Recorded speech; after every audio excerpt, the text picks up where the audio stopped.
বাংলাদেশ জাতীয়তাবাদী দল বিএনপির অঙ্গ ও সহযোগী সংগঠনের আয়োজনে সীতাকুণ্ড উপজেলা সোনাইছড়ি ইউনিয়ন শাখার উদ্যোগে আসন্ন ত্রয়োদশ জাতীয় সংসদ নির্বাচনের ধান ও শীষ প্রতীকী সমর্থনে বিশাল পথসভা অনুষ্ঠিত। ফেব্রুয়ারির 5 তারিখ বৃহস্পতিবার সোনাইছড়ি উচ্চ বিদ্যালয়ে মাঠত উক্ত পথসভা অনুষ্ঠিত হয়। উক্ত সভাত এন্ডে হাজারো নেতাকর্মী উপস্থিত হয়।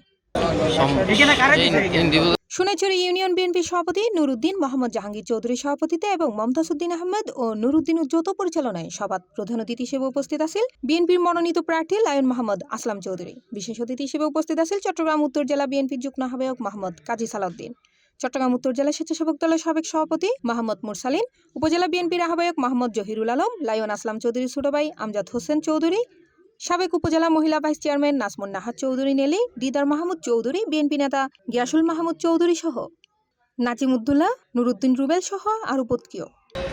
আপনারা যারা মুরব্বীরা আছেন, আমাকে আপনারা বড় করেছেন, আপনারা যত্ন করেন, স্নেহ ভালোবাসা দিয়ে আমার পক্ষ হয়ে কথা বলার জন্য আপনারা যেতে হবে সৈয়দপুর ইউনিয়নে।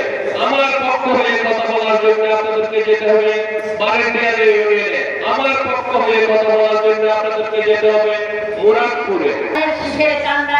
লায়ন আসলাম চৌধুরী এবং মঞ্চে উপবিষ্ট সি প্লাস টিভি, চট্টগ্রাম।